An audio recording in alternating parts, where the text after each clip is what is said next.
Thank you guys so much. So my name is Jan D'Alessandro. I'm a senior advisor to the Lookout Foundation. And my background is as a lawyer.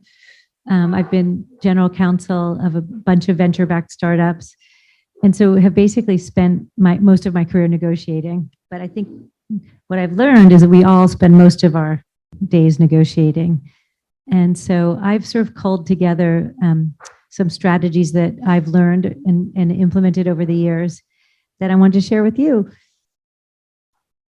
So the tips and tricks that I'm going to teach you have to do with negotiating any kind of situation, be it a job offer, a raise, or a promotion. If you're hiring an employee, if you're raising money for your company, if you're negotiating a partnership, even if divorce, or negotiating with your child if you have children. They actually, in my experience, negotiating with your 2-year-old is the hardest thing that you will ever have to do. My friend and I used to joke that we'd rather negotiate with Microsoft than our 2-year-old, right? So if you guys don't mind, I'd love to get a show of hands. So, I'm a deal maker. So when I first started doing these talks, I would often want to talk about negotiating deals, but what I found is people were much more interested in the salary and promotion. So if I could just get by a show of hands, I want to know what you guys would rather hear more about. Who's interested in hearing about negotiating a deal, like with a partner? Couple people. Who's more interested in hearing about negotiating a promotion or a salary increase or a job offer? Okay, slightly more. You guys don't have to answer. If you want me to talk about divorce, I'm happy to do that. Sadly, I had to do that, and I don't wish it on anyone in this state of California. But anyway, what about raising money for a company? Okay, good. So I've got like a smattering of hands and everything. The good news is the tips I'm going to tell you work for any situation. So I will get on with it. So the way I see it is like 4 key elements in negotiating any situation. Do you have aligned goals and an authentic connection with the person who you're negotiating with? The successful negotiating techniques, which is where I'm going to spend most of the time. And there's 2 books that I've read I'm not going to tell you how long ago I went to law school. It was quite some time ago. But there's a book called Getting to Yes by the authors are Fisher and Ury, which is a really rational, intellectual approach to negotiating, which I'll get into their tips a little bit later. And the second one that came out quite recently is called Never Split the Difference. It was written by a guy named Chris Voss, who's a hostage negotiator. And he takes a very different approach. There are definitely some overlaps, but his whole thing is about creating an emotional connection with the person you're negotiating with. And never split the difference. Obviously, if he's trying to get hostages freed, there's no middle ground. Like they get in, they get out, or they don't. So he's got some really interesting techniques. And if anyone who's interested in this, I'm such a dork. I actually started listening to his book on the way down here again today. It's really quite good. Less relevant with your child, but having a very carefully drafted agreement, making sure that your lawyers understand the deal and you get it documented the way that you've articulated it, and then having a realistic implementation timeline. So authentic connection, once again, whether it's a company that you're going to work for, or you're trying to do a partnership with, whether it's someone who you're going to raise money from for your company, or that you're thinking about making an investment in, whether you're an employee trying to get hired, or you're hiring someone, a partner, ex-spouse, child, you must have an authentic connection. And if you don't, it's going to be really difficult to get anything done. If you don't have one already going into the negotiations, you want to create that. We'll get into a little bit more about how to do that, taking some of the tips that Chris Voss outlined. Do you have aligned goals? So for, you're trying to raise money or take an investment, getting a job or hiring someone, is this person in it, particularly an investor, are they in it for the long haul, or are they just trying to make a quick buck? I think the same thing when you're hiring someone. Does this person really care about the product that you're building or the company that you're running? Everybody needs to make some money to feed themselves, but you want to really make sure that you're working with and for people who, share your interests and your goals. Same thing with a strategic partner. do they really need your product, or vice versa? I've had this, I've worked for a lot of startups over the years. And one of the things that I find is that particularly the smaller companies, you work so hard to try to get a deal done. And if they ask you to, create features that were not already on your product pipeline, and you do things, it ends up really hurting you. And the money that you've made in getting the deal done, you often lose because you're wasting time and precious resources. And your partner or your ex-partner or your child, I think that's, when you think about the authentic connection, obviously you love your kid. If you're getting divorced, like, you used to love them, but maybe you have kids together. And so you have, like, your aligned goal is making sure that you're continuing to create a stable environment for the kids. But so all of these things, like having or creating an authentic connection, is probably the most important thing in how you can get what you want. The Fisher and Ury book, Getting to Yes. The number one thing, and this is, I'm going to spend a lot more time at the end of this really honing in on a salary negotiation or a promotion, but knowledge is power. When you go into negotiation, you want to know as much as you can about this other person you're negotiating with, this company, what might be their triggers, what are the hidden things that they want or don't want, are they, solvent, this is, knowledge is power, and as much as you possibly can, prepare yourself for any negotiation. Know your bottom line. This is really, really important. You must know what you're willing to give. What do you need? What is the minimum amount that you can sell your product for? What is the minimum amount that you are willing to make? I've got some really specific tips that Brenly Brotman, the VP of Global Recruiting at Lookout, has done an excellent session that you can find online about negotiate, what recruiters don't tell you. Don't sweat the small stuff. It sounds self-evident, but it's really, really important. Like, when I go into a negotiation, I always think about, what are the 3 things that I care about? Like, when I'm negotiating for a consulting arrangement or a new job, I say, all right, this is how much money I want to make. If it's a company, I want stock options. But being able to work remote is really important to me. I've got a lot of family on the East Coast, and so I've been willing to give up on some things, because what's more important to me is that I have the ability to work remotely and that I make the money that I want. The other stuff in any negotiation, there's the small stuff. Also, for the parents out there, there's another great book that, I read when my kids were little, called Blessings of the Skin Knee, which basically about how you have to let your kids, give them some independence so they can fall and hurt themselves to develop independence. And then she wrote a corollary book for teenagers called Blessings of a B-, which basically is about, like, you can't harangue them about everything, and that their job as teenagers is to be vile because they're getting ready to go to college and they need to distance themselves from you. And that, they do a lot of annoying things when they're my kids are 21 and 25 now, and they're like dreamboats. I love them so much now, but they were both vile when they were teenagers. And, one thing is like this, you can't harp on them about everything. There are certain things about, not putting themselves in risky situations, the things that you just cannot live without. My daughter, I was really messy, and I had to stop, telling her to clean her room all the time because it was making me crazy and ruining our relationship. That was actually a big mistake, because now she has problems with every single college roommate because she's such a slob. But you have to pick your 3 things. So don't pick that one. I made that mistake. This is the most important thing. And this is something that the hostage negotiator talks a lot, is listen. When you're negotiating with anyone, listen to what they're saying. Stop talking and listen. Hear what they're saying, hear what their triggers are, hear what they really want, what they can give up, what they can't give up. Listen. That is the most important thing. That sometimes people get nervous or they're not thinking about it, but if you can stop and listen to what the other side is asking for or not asking for, is probably the most important thing. This is also something that Chris Voss talks about, is being firm but courteous. The tone of voice and the body language that you use are really important.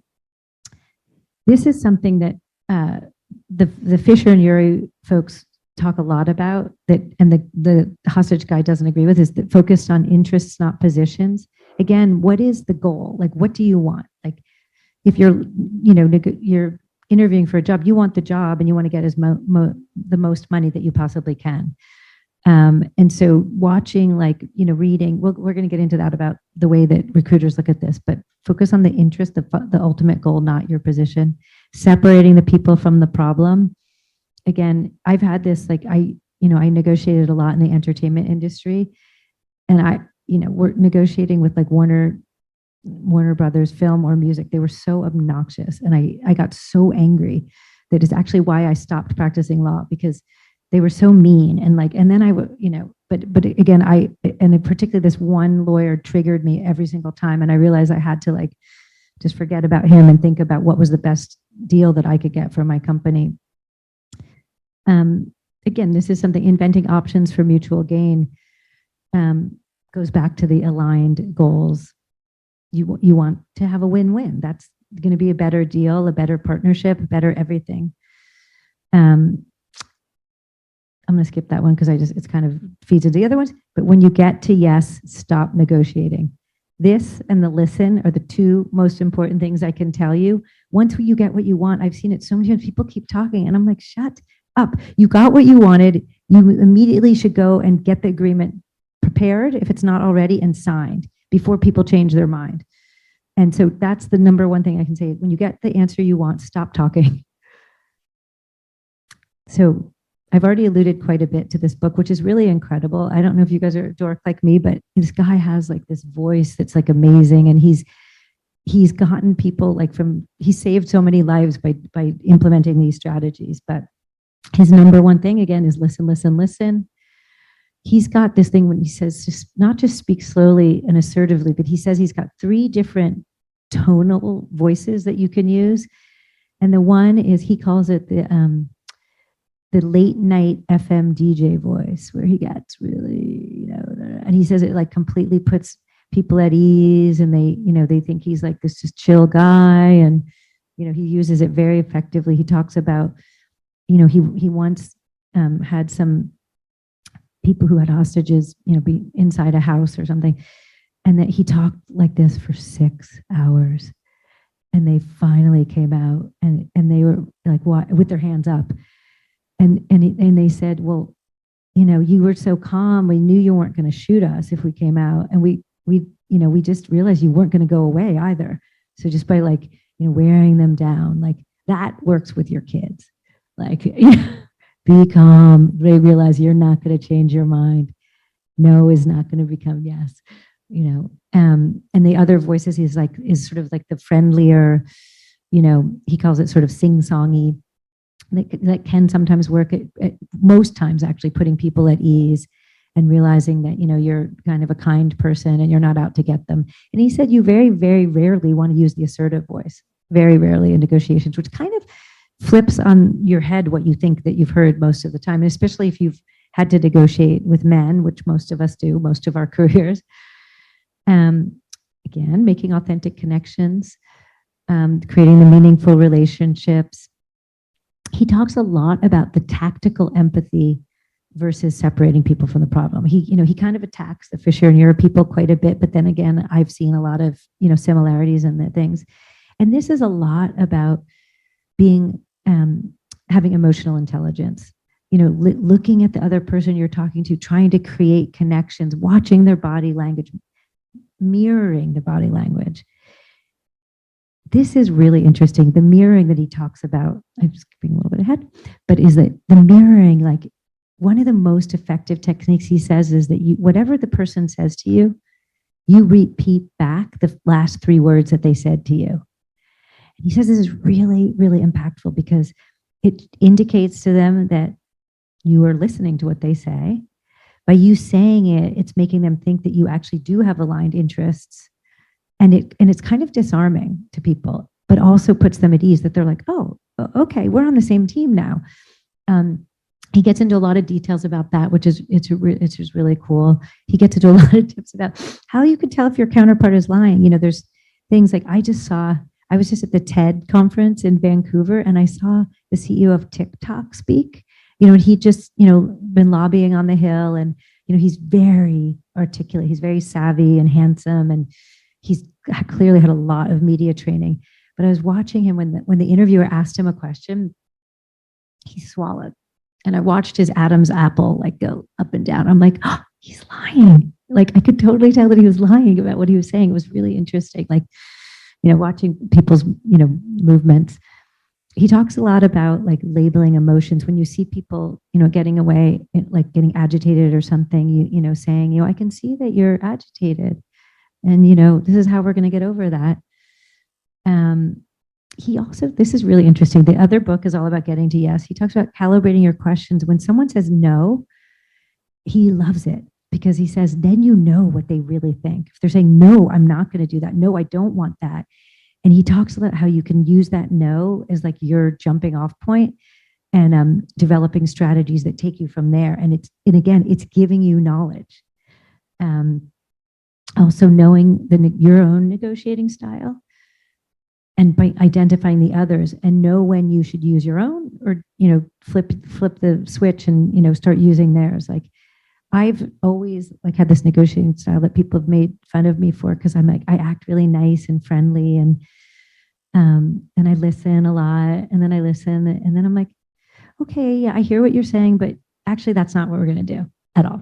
So when people are like, God, you're like so, like a little, I don't know what. And again, when you get to yes, stop negotiating. I'll flip through this, but the paperwork is really important that as soon as you get the deal that you want, the answer that you want, except with your kids, definitely with your ex-husband, get the contract drafted, make sure your lawyer understands the deal and sign it immediately. An offer, this is like rule 101 of contract law, is that an offer can be withdrawn until it's actually formally accepted. So you may have a deal even with an employer, but until you sign the paperwork, they could say, oh, sorry, we found a better candidate. That's actually happened to me, which is a bummer. But agreements never, ever really come into play unless there's a problem. So that's why you want to make sure that the language is really clear and exactly what you want. This is something like as general counsel, I've done this like 4 times where companies like their outside counsel will draft this like 20, 30 page agreement for like a very small deal. And it makes me crazy. They, lawyers, I hate to like, kick my breed in the bum, but they oftentimes tend to over lawyer. And that sometimes like short and sweet, if you have the ability to like even make the agreement a click through. I love click throughs and I don't have to talk to anyone and they don't actually often read it. So if you're, representing a company, this is also something for small companies and even personally, be very wary of agreements that auto renew because they often have clauses that say you can only terminate 30 days before the end of the current term. And if you don't terminate, then it auto renews for another year. And I've actually seen this really kill some startups where they got into these leases or really expensive, technology agreements that kept auto renewing, and it becomes very difficult and expensive to get out of them, even personally. So always look at that. Like sometimes you get these long contracts and you don't want to read them, but you want to read them. And again, if you're the smaller entity, usually the bigger company will make you use their form. And something that I've put in for all my startups is like, you want the ability to sign the agreement in the event of a change of control. If you get acquired, you want to be able to make them still continue to work with you if you have that ability. Always ask for a joint press release and for really tangible commitments because, you have less leverage, on many things, but these are the things that you can ask for that will really help you as you're scaling your business. Implementation, I'll skip over this. It's quite evident. I think that, you want to set realistic integration goals and a process. You want it, I said this earlier, you don't want to agree to do custom features unless there's something that was already on your roadmap or is going to make your product better. Make sure you assign an account manager. Like oftentimes smaller companies think like the business development person should do it all. And their job is to, if they're sales and business development, to move on to the next one and keep the money coming in the door. Let someone else do the implementation. And again, get started as soon as you get the agreement executed so people don't lose the momentum. So salary negotiations, this is something that there's an excellent video online that Brenly did, where this is, what Julie and Brenly do every day. But there's, a lot of things that are kind of rules of the game that when recruiters, they don't do. Most states, not most, many states will require the employer to publish, and if not published, tell you verbally what is the band of the salary and the stock options for this position. Julie and I were laughing about this earlier. Whenever I hire someone, I always give them the top of the band. And I tell my employer that I'm like, if I hire someone who I want them to work for me, I want them to make as much money as they can. So I'm not going to negotiate against someone who's coming to work for me. So they're like, well, this is the band. I'm like, okay, well, this is what I'm going to do. So hopefully you guys get to work for people like me, because that's, these bands, and it's really interesting because the employer cannot legally ask you, what do you currently make? They can ask you, what would you like to make? And what you want to know, and this goes back to the knowledge is power. You want to know, if it's not published, you want to ask them or ask other people, what is the band? And that they usually have like the bands, and then they have the budget. And you can ask them saying, what is your budget for this thing, this position? And they're going to look at what is your experience and where do you fit and how do you stack against the candidates. But for you going in knowing what those bands are, what their budget is, how much they can go, you can push them, up as high as you can. And they may say, if the band say is like 150 to 200, and it's the, experience level is 5 to 10 years, and you have 5 years experience, it's going to be hard for them to give you the top end of the range, unless there's other extenuating factors. But that you can go in knowing, saying, okay, I'm here. You can try to push yourselves up to the middle of the range, and they could probably go to that. But what they cannot do is ask you, how much do you make today? And this is also something, is when you're taking a new job, your ability to make more money at that company is often tied back to the starting salary that you come in with. And so I don't know if you guys saw the 91-year-old woman who spoke yesterday. Did any of you guys see that? She was like the lookout thing. Like, she was incredible. Like, but she said, she was a pioneer. She said, women often have to leave companies to get the money that they want. And that is often because you're stuck with like whatever you start with. Even if you get promoted, they still look at you as that. So I would say, you don't want to lose the offer if you want it, but advocate for yourself, negotiate, and use all those, tactics that we talk about. Salary and stock option numbers are negotiable within the bands. So, for better or worse, like most companies around here, that people are heavily compensated in stock options. It's the engine that has fueled Silicon Valley, because they're making everybody an owner in the business. And so there's going to be bands. Most of the companies around here will offer stock options if they're already a public company, restricted stock units. I think it's RSUs. So push for as many of those as you can get, because that's how you're going to create real wealth, is by if you get a company go. Now, there are many that will be worth nothing and you can wallpaper your bathroom with them, but if they go, you're going to make way more with the options than you are with your salary, most likely. This is something that I think vacation and bonuses are not negotiable. The companies have their, legal standards for what they do. They can't do that, day to day. But what you can negotiate, which I've done many times, is saying, even they can't give you more vacation days, technically, you can negotiate that you can work remotely. And that's something, if it's important to you, is a really good thing to do for your sanity. And then in conclusion, authenticity is key. You always want to be authentic and have an authentic connection. Only work with people and organizations that fit your brand and who you like. I hope you like your kids, because you're stuck with them. But you may not like them one day, but in the end of the day, you love them. Don't waste time chasing someone who doesn't have aligned goals. I often say this, also when you get to know, someone says, no, I have pretty thick skin. So I'll because I do business development too. And if I'll make someone say no to me 3 times. And then I'm like, on the 3rd time, I'm like, all right, I'm done with you, except for my kids.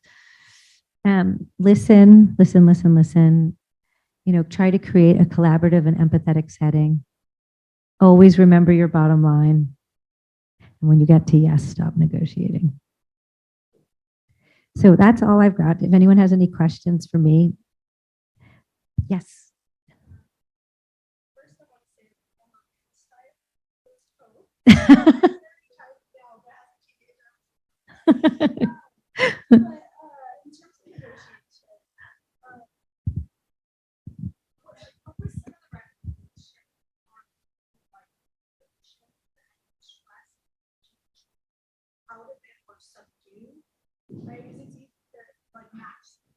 Yes.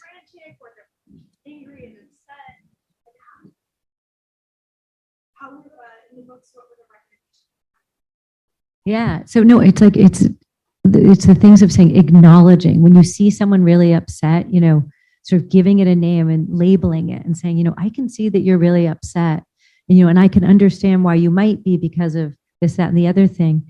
But then and again, your demeanor, you have to remain calm, even though you might want to strangle them, and just say, I can understand why you feel that way, but let me tell you why you shouldn't feel that way, or let me tell you how I'm going to help you not feel that way.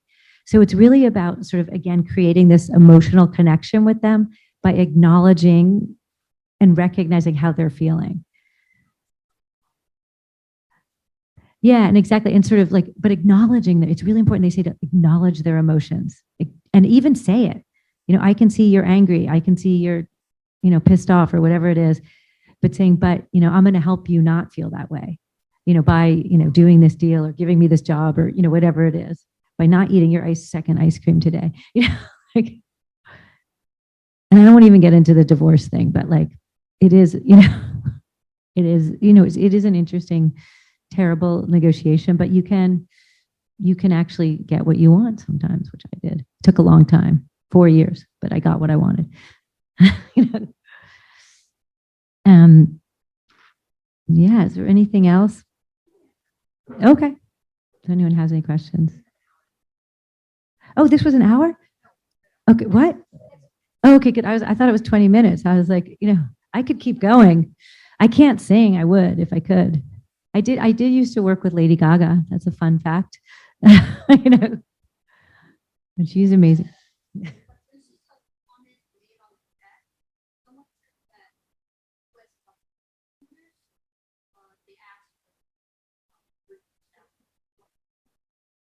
Oh, is that right?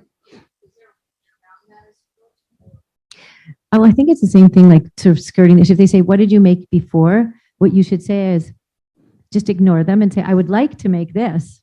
I see that the published band for this position is this. This is what I would like to make. They make you fill it in, how much you currently make. So maybe it's like it's in California, it's illegal. That's what Brenly was saying.